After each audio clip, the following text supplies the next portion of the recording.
오늘이 3.1절이기도 하고요. 사순절 첫 번 주일이기도 합니다. 우리가 이런 어려움이 없었다고 하면 아마 많은 기념식들을 하고 또 하나님께 영광을 돌리는 아름다운 시간을 가졌을 텐데, 코로나19 바이러스로 인해서 모든 행사들이 다 취소가 됐어요. 서구 지역도 3.1절 기념 행사를 계획을 했고요. 또한 부활주일은 새벽에 우리 교회에서 서구 지역 모든 교회들이 모여서 부활주일 새벽 예배를 드리게 되는데, 그 또한 어떻게 진행이 될지 아직 우리가 알 수 없습니다. 자, 이런 어려움, 이런 안 좋은 일들 속에서 우리 믿는 사람들이 어떤 신앙의 자세를 가지고 하나님 앞에 예배를 드려야 될까? 저도 주일을 준비하면서 많이 기도했어요. 또한 우리 교육자들과 함께 모여서 어떻게 해야 될지 많이 고민을 했어요. 그러나 정답은 없더라고요. 이렇게 해야 된다, 그런 답은 없어요. 다만 우리가 할 수 있는 최선의 아름다운 모습을 갖고 하나님을 예배하자. 여러분, 우리가 외부의 핍박과 압박을 받는다고 하면 우리는 신앙을 지켜야지요. 그것이 우리들이 해야 될 일입니다. 어떤 핍박 속에서도 하나님을 예배하는 것은 멈추지 않는 거예요. 그러나 이 코로나19 바이러스는 그런 차원의 모습이 아닙니다. 이거는 우리로 인해서 누군가가 어려운 일을 만날 수 있어요. 그래서 이것 때문에 우리가 하나님의 성전에서 예배하는 그것을 중단을 하고 있는 처소에서 하나님을 예배하는 겁니다. 예배를 드리지 못하도록 핍박을 하고 신앙을 강압적으로 압력을 가해서 드리지 못한다고 하면 우리는 생명을 걸어야지요. 그러나 이 코로나 바이러스는 다른 겁니다. 이거는 우리로 인해서 누군가가 어려운 일을 만나면 안 되니까 하나님을 예배하는 그 예배의 장소를 우리가 하나님의 성전에서 우리 성도들의 가정으로 옮겨간 겁니다. 저는 오늘 이 말씀을 준비하면서요, 하나님의 이 아사라고 하는 왕에게 하나님이 말씀을 하시는 겁니다. 여러분, 남유다의 이 아사 왕은요, 하나님의 음성을 듣고 난 뒤에 신앙의 개혁을 해요. 그래서 하나님이 아사가 나라를 다스릴 때에 그 땅에 평안을 주셨다, 그렇게 말씀을 하거든요. 저는 이 말씀 속에서 오늘을 살아가는 우리 성도들이 어떤 신앙을 가지고 생활을 해야 될지 이 말씀 속에서 하나님의 음성을 들었습니다. 가장 먼저 성도들은요, 하나님의 음성을 듣는 신앙을 멈추면 안 됩니다. 역대하 15장 2절에 보면 이렇게 말씀을 해요. 우리 한번 자막 나올 테니까 읽어보시지요. 읽습니다. 시작. 그가 나가서 아사를 맞아 이르되, 아사와 및 유다와 베냐민 무리들이 내 말을 들으라. 너희가 여호와와 함께하면 여호와께서 너희와 함께 하실지라.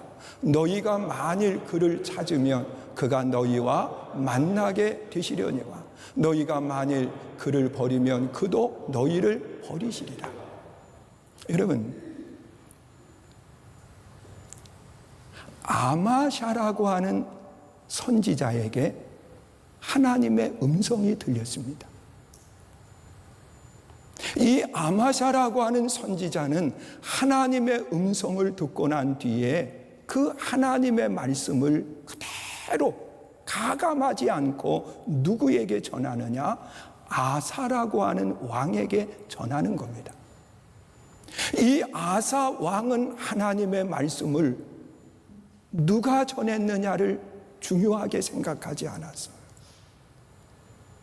그 전하고 있는 그 말이 하나님의 말씀이라고 하는 확신을 가지고 그 말씀을 받아들인 겁니다.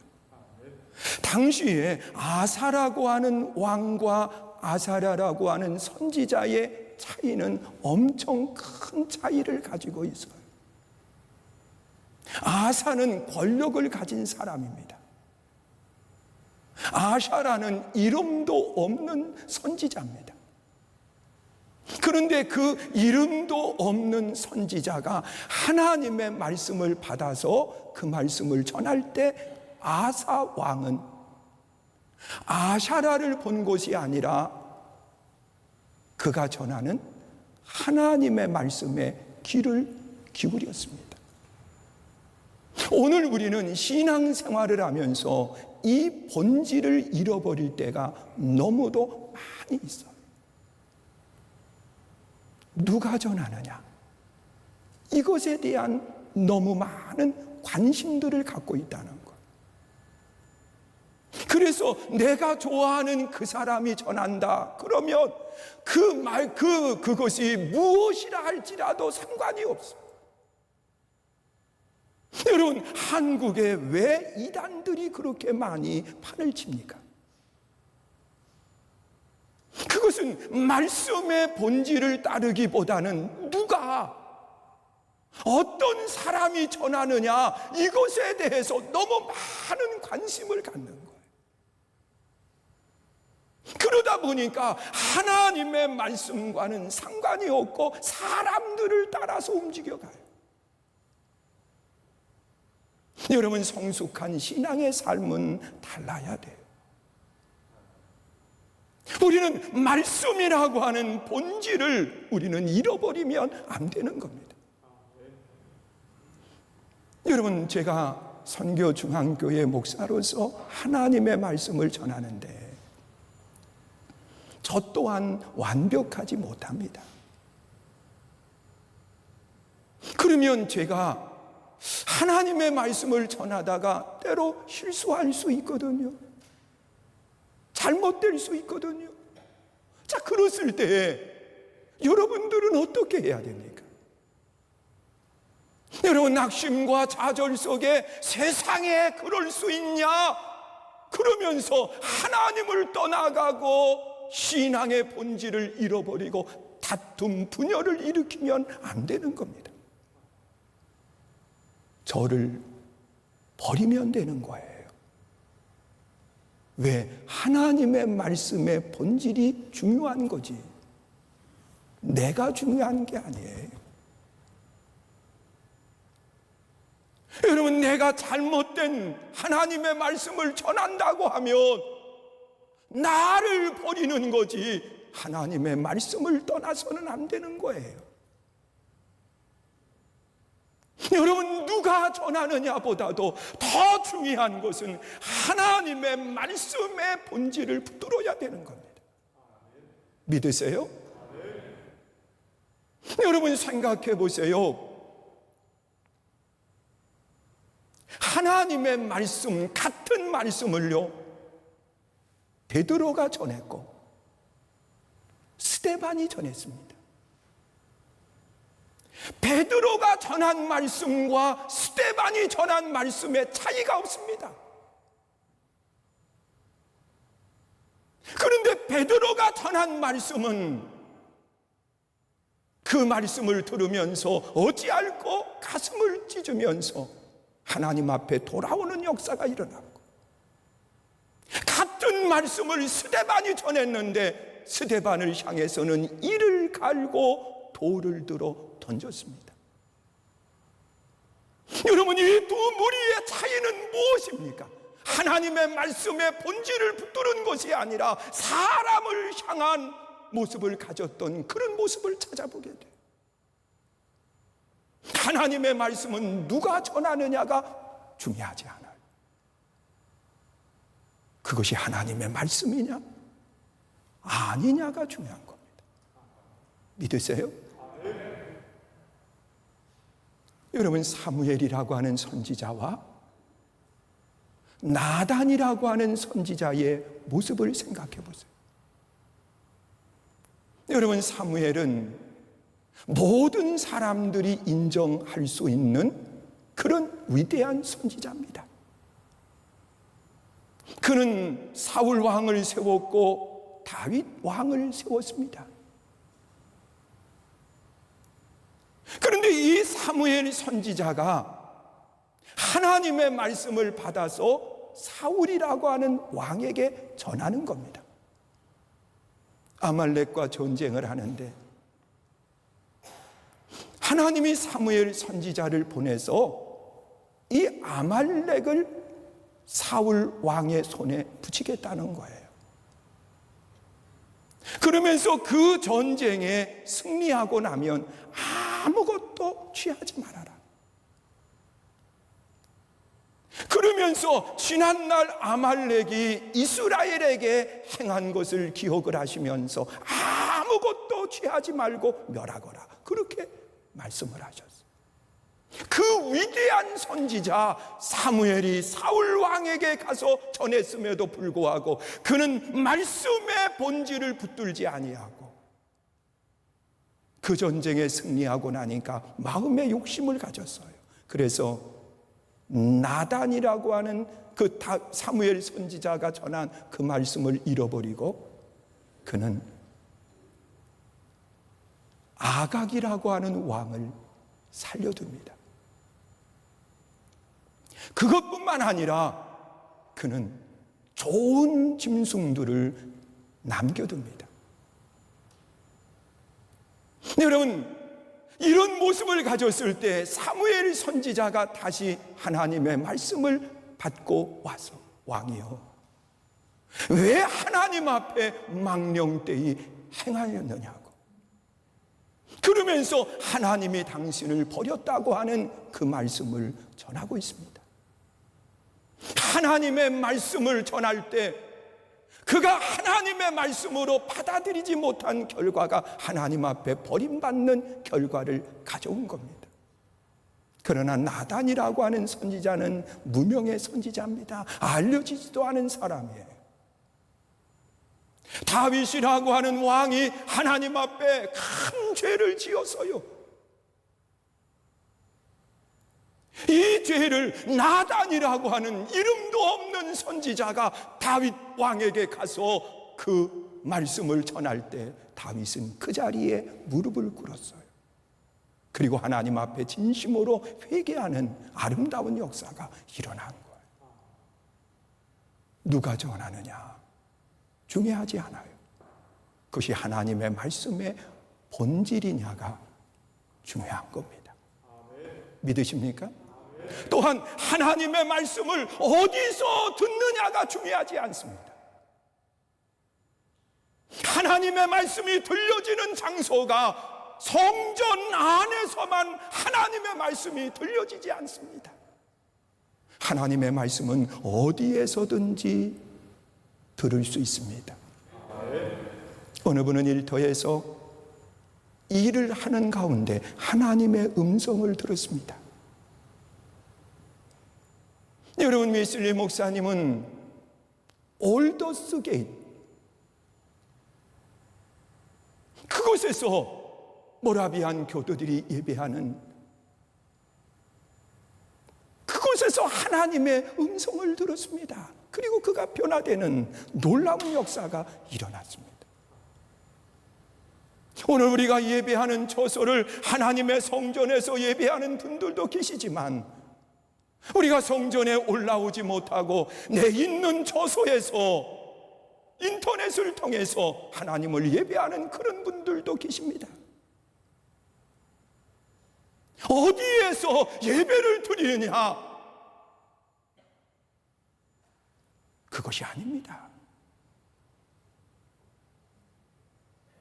여러분, 하나님은 어디에서든지 하나님께서 말씀하신다고 하는 믿음의 확신을 가질 수 있기를 주님의 이름으로 축원합니다.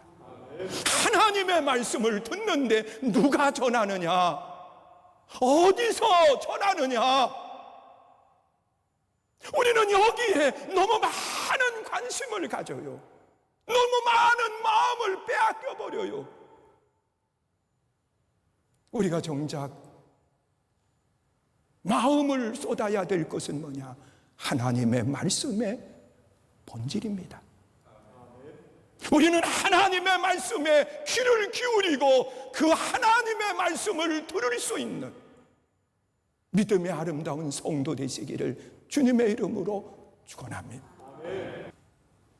하나님의 성전은 모이는 것이 죄인처럼 느껴지는 그런 모습이 되고 말았습니다.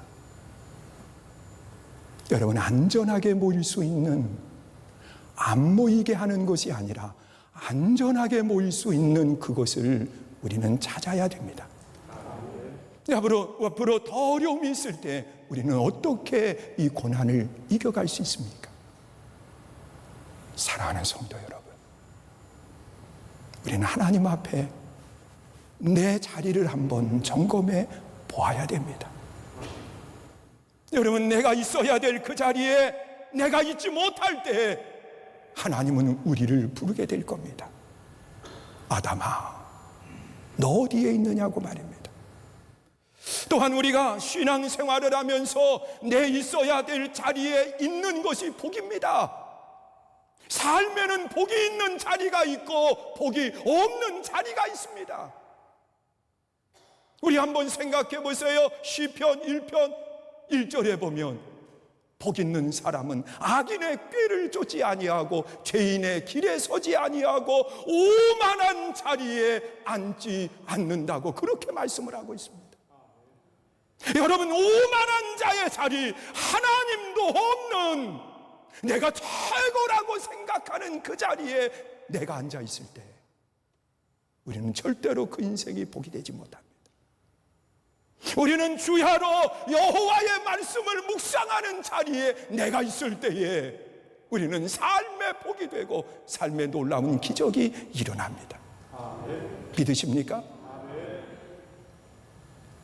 그리고 또한 오늘 본문 속에 나타나 있는 말씀에 보면은요, 우리는 누가 이 모든 것을 해결하고 누가 내 인생의 평안을 주시는지 우리는 잃어버리고 살 때가 많습니다.